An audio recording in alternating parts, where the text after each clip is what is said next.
It's very low.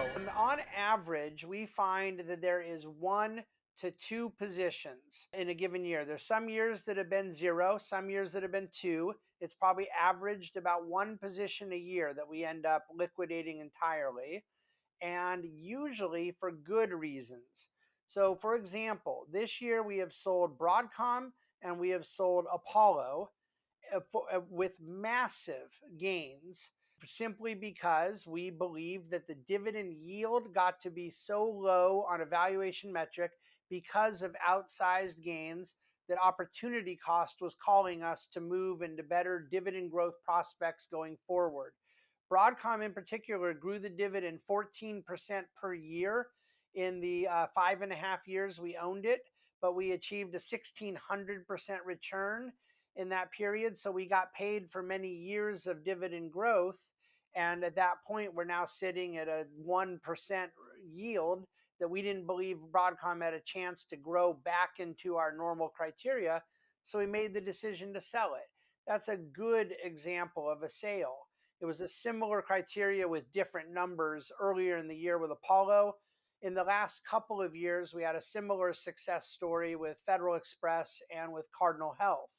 Now, and by the way, Walmart was one of the most painful sales of mine, but again, for a good reason, because I love Walmart as a dividend grower. I was born in 1974.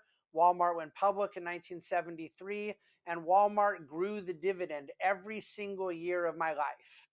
And yet it got to a point where at purchase, the current yield had gotten down to below 1% because it had had a year in which the stock appreciated 60%. Walmart was going to continue growing the dividend 6 to 8% per year. They had performed, executed very well run company, but we just simply believed on an opportunity cost basis it was time to move to something different.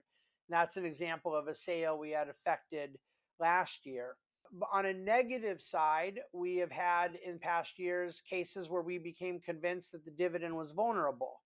And in the case of Intel and Walgreens and 3M, all three we ended up being validated that we sold, and they subsequently did end up cutting the dividend and saw significant stock drops in the case of Intel and Walgreens. 3M actually went a little higher after we sold it, but they were the longest standing dividend grower in the United States of America, and they cut their dividend.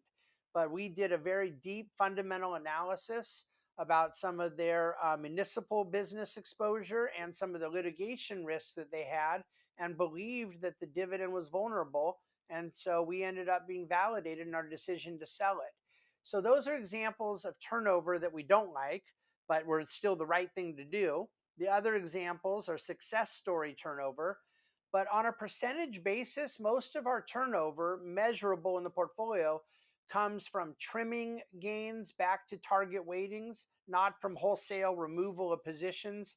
And we average something right around low double digit or high single digit turnover, 8 to 13% annually, very low turnover.